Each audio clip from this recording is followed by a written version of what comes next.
I want you to listen to a story for me. It is a response to one of my videos on why it is unconstitutional to have deported Kilmar Abrego Garcia, and I think it illustrates so well the level of like siloed, self-reflecting information that the Republican and conservative people get, that they're so that many get, you can't speak for all of them, that many get, they're so dug deeply into this alternate reality that well, just listen and you'll see what I'm talking about. The El Salvador gulag you talk about turned the most criminal capital in the world into one of the safest places to live. So your condescending take on El Salvador is just showcasing your arrogance and lack of knowledge. You and I can be deported at any time is also incorrect, as this man you are talking about was an MS-13 gang member and involved with human trafficking, which was confirmed by his own country. The fact that you so willingly criticize Trump on something like this is exactly why the Democratic Party lost the election. And you think that screaming on YouTube about something you clearly know nothing about is going to help your party.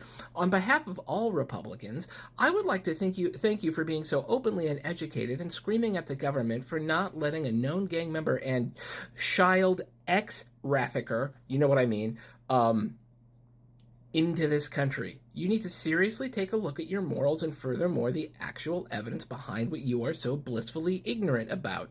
Let's break this down. It's 100% true that the capital of El Salvador has the lowest crime rate in the Western world, but here's the thing. A state of emergency was adopted in 2022 that suspended the basic rights, and it remains in force to this day. Authorities in the country have committed widespread human rights violations, including mass arbitrary detention, enforced disappearances, ill treatment in detention, and due process violations. So yes, you can indeed trade your freedom for safety, but not everyone's safety. Only the people who agree with the government's safety. That's not being a safe city. It's just having a low crime rate because you arrested everyone who disagreed with you. Additionally, the president, who describes himself as the cool dictator, literally dismantled the checks and balances in the country. Last October, despite a constitutional prohibition, he got himself reelected. In other words, he broke the Constitution to stay in power.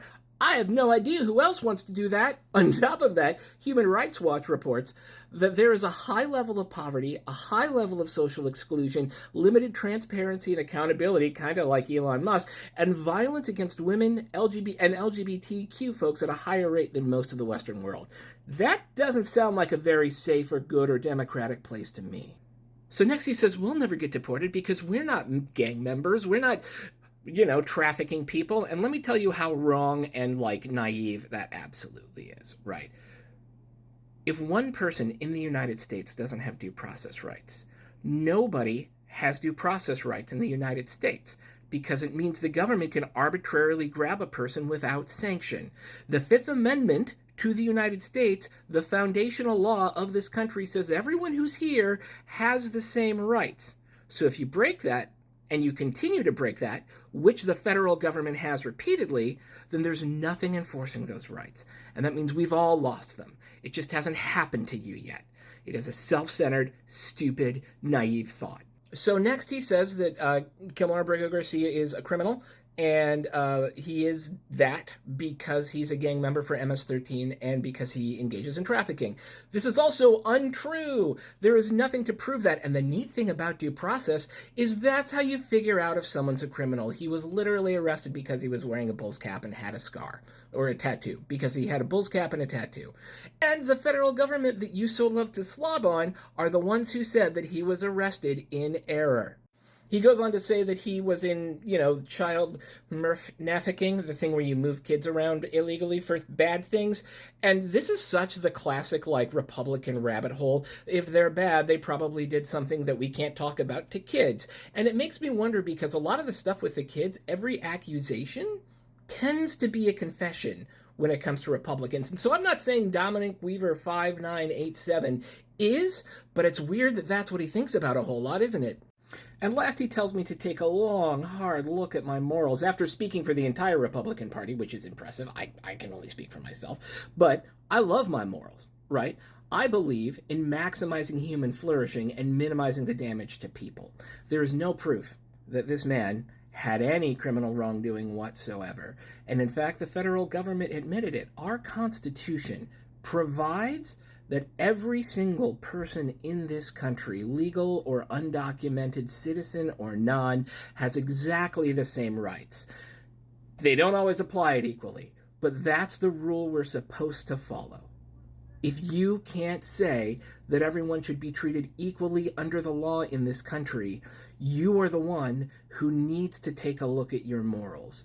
Every person in this country deserves the same treatment, the same humanity, and the same application of the rule of law. A president defying the rule of law, defying the court order of multiple judges, is anti-constitutional, authoritarian bullshit. And you sitting here defending it makes you the defender of authoritarianism, which is fine. You're allowed to have whatever political opinion you want. It's just stupid, mean-spirited, un-American, and you should probably just move to El Salvador, where you'll feel super comfy and safe, because it seems like that's what you need. Cool? Cool.